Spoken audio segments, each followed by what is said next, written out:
In Game of Thrones, Joffrey Baratheon emerges as one of the most viscerally hated figures in modern television, not merely because he is a tyrant, but because his cruelty feels intimate, deliberate, and emotionally charged. Unlike villains driven by ideology or grand ambition, Joffrey's violence often appears impulsive, theatrical, and rooted in a deep psychological fracture. His sadism is not strategic, it is expressive.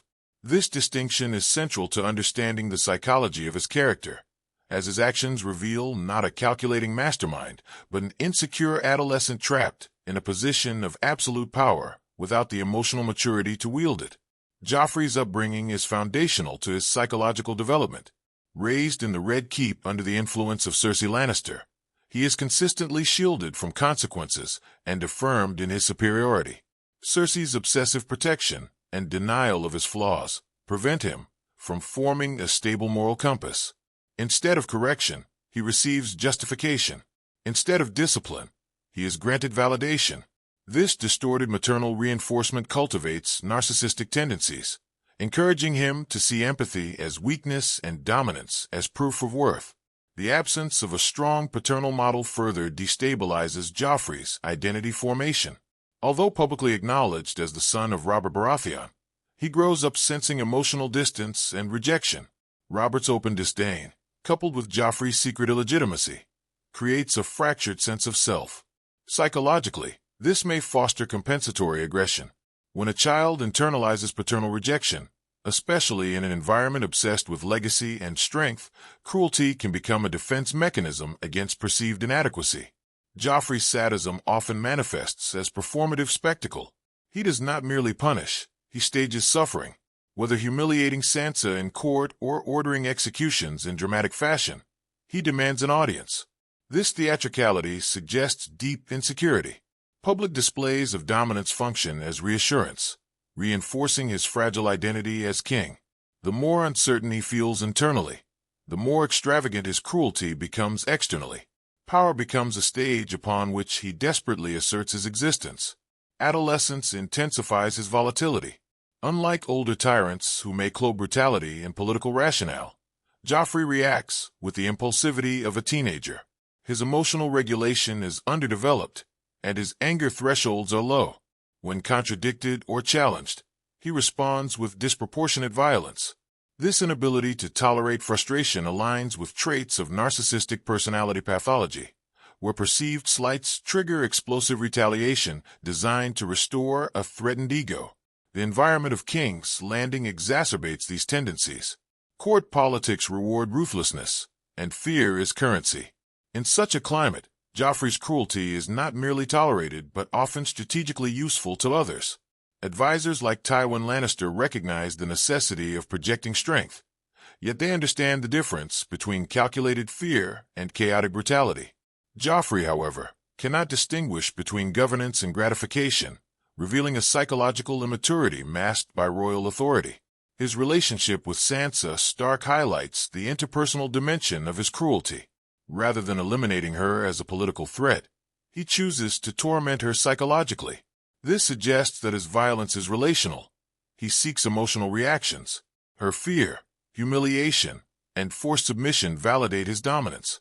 In this sense, Joffrey's cruelty becomes a distorted form of attachment, where control replaces affection and fear substitutes intimacy. The presence of sycophants further distorts his self-perception. Surrounded by guards and courtiers who rarely challenge him, Joffrey inhabits an echo chamber. Without corrective feedback, his worst impulses are amplified. Social psychology demonstrates that unchecked authority combined with group compliance can radicalize behavior. Joffrey's court becomes a laboratory of moral decay, where obedience enables escalating cruelty. Importantly, Joffrey's violence lacks ideological coherence. He does not articulate a philosophy of rule. He embodies emotional reactivity. Unlike later antagonists who justify brutality as necessary for order, Joffrey appears driven by sensation. The pleasure he derives from suffering suggests an emerging sadistic structure, where inflicting pain regulates internal chaos.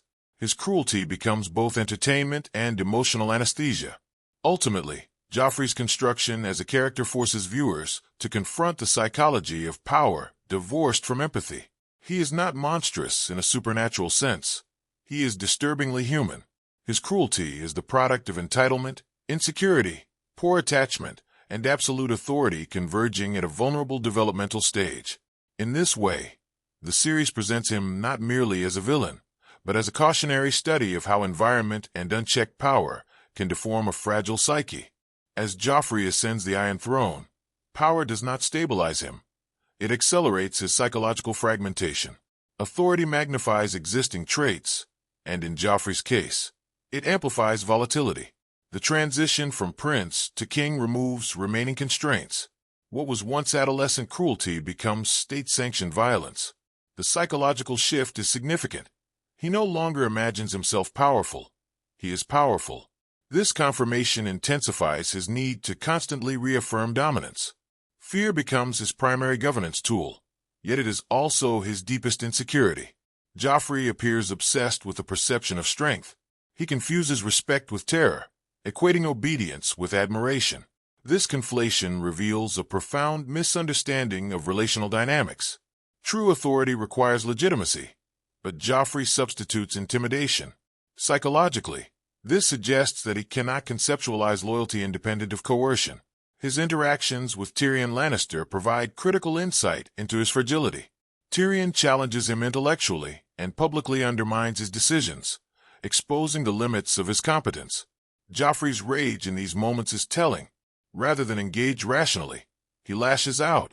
The presence of someone who sees through him destabilizes his constructed identity, triggering defensive aggression. Joffrey's execution of Ned Stark marks a defining psychological turning point. Against strategic advice, he chooses spectacle over diplomacy. This act demonstrates impulsivity overriding counsel, emotion overriding reason. From a psychological perspective, the execution functions as a declaration of autonomy. By defying his advisors, he asserts independence. Yet the decision ultimately fuels widespread rebellion, illustrating his inability to foresee consequences. As war engulfs the realm, cracks in his bravado become visible. During the Battle of Blackwater, his retreat from the front lines contrasts sharply with his earlier posturing. When confronted with genuine danger rather than controlled cruelty, his courage falters. This reveals the performative nature of his aggression. He thrives in asymmetrical power situations, but recoils when faced with equal threat. The concept of inherited identity also haunts him. Though unaware of the full truth, the tension surrounding his lineage subtly permeates his environment. Questions of legitimacy hover politically and symbolically. Psychologically, this instability may intensify his need to overcompensate. The louder he proclaims his authority, the more fragile it appears beneath the surface. His engagement to Margaery Tyrell introduces a dynamic of manipulation he cannot fully grasp. Unlike Sansa, Margaery adapts to him strategically. Joffrey, craving admiration, becomes susceptible to flattery. This susceptibility underscores a paradox. Beneath his cruelty lies a desperate need for validation. He longs to be admired as a heroic king, yet his behavior ensures he is feared and despised instead. Sadism in Joffrey is intertwined with boredom.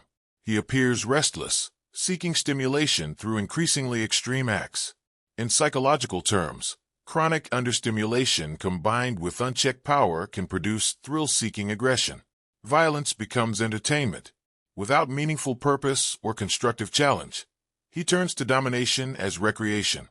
The infamous Purple Wedding serves as the abrupt end to his reign, but symbolically it represents the collapse of performative tyranny. His death is chaotic and humiliating, stripping away the aura of invincibility he cultivated.